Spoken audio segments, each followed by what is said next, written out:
La situation de la République démocratique du Congo est bien au-delà de tout ce qu'on peut imaginer. Face à ce que nombreux considèrent comme un complot planétaire sans précédent, quelques questions méritent d'être posées. 1. Pourquoi seulement la RDC? 2.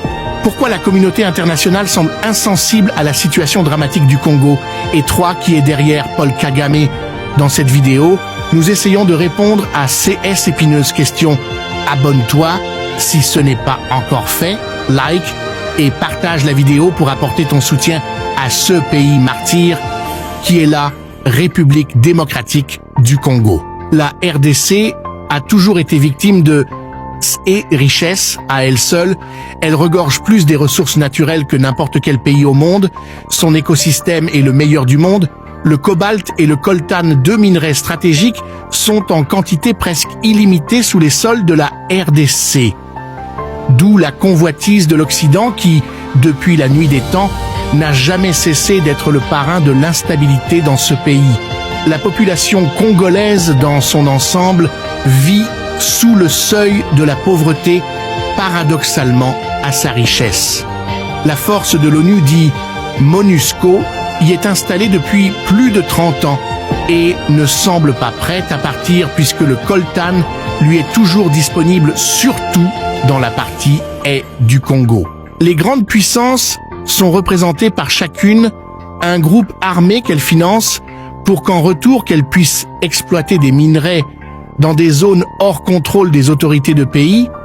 Les morts des populations civiles n'est pour eux qu'un dommage collatéral. Dans cette guerre de façade mise en scène particulièrement par les États-Unis et l'Union européenne, un allié de taille fait les sales boulots. L'éternel président du Rwanda, Paul Kagame, il reçoit argent et armes de la part de ses pairs pour recruter, former et coordonner des rebelles qui, pour la plupart du temps, viennent directement des rangs de l'armée rwandaise. Ainsi, le Rwanda s'est développé, a prospéré avec le sang des Congolais de l'Est. Bien que des rapports ont été faits sur la situation du Congo, difficile pour la communauté internationale d'agir, puisque qu'elle est directement impliquée dans le génocide du peuple congolais. Les autres Africains impuissants observent sans rien faire, alors d'autres participent à l'extermination de tout un peuple juste pour l'exproprier de ses biens. Le Congo est infiltré à tous les niveaux, des étrangers ont été investis dans des postes de grande responsabilité, notamment lors du régime Joseph Kabila, avec comme objectif d'étouffer toute tentative de révolte dans l'œuf. Avec l'avènement de Félix-Antoine Tshisekedi Tshilombo, les choses ont commencé à changer, l'Occident a vu ses grains diminuer. Solution, ils ont réactivé le mouvement terroriste dit M23, qui était en hibernation au Rwanda. Objet actuel, soit empêcher l'organisation de l'élection présidentielle pour créditer leur plan de déstabilisation à travers des manifestations prévues et une insurrection armée visiblement soutenue par certains candidats à la présidentielle de décembre prochain, dont l'appartenance à la nation congolaise fait débat.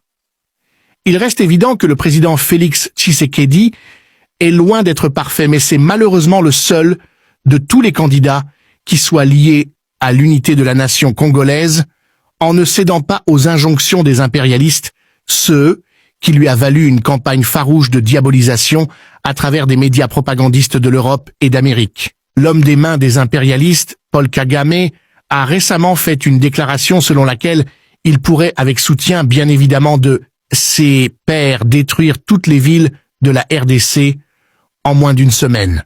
En même temps, la France a demandé à la RDC de retirer ses drones à la frontière avec le Rwanda. Et les USA ont appelé Kagame et Tshisekedi à négocier. Mais négocier sur quoi? La réponse est simple, céder une partie du Congo au nom de la paix. Ainsi, les tireurs des ficelles pourraient, avec Kagame, exploiter le coltan librement au détriment des Congolais. Ils estiment également que les richesses du Congo sont trop pour n'appartenir qu'à un seul pays. Chers Congolais, si vous cédez 1 centimètre de votre territoire, vous céderez encore et encore. Mieux vaut mourir en homme libre plutôt que vivre en esclave. Résister, l'Afrique libre et consciente est avec vous. Chers combattants de la liberté, like, abonne-toi et partage.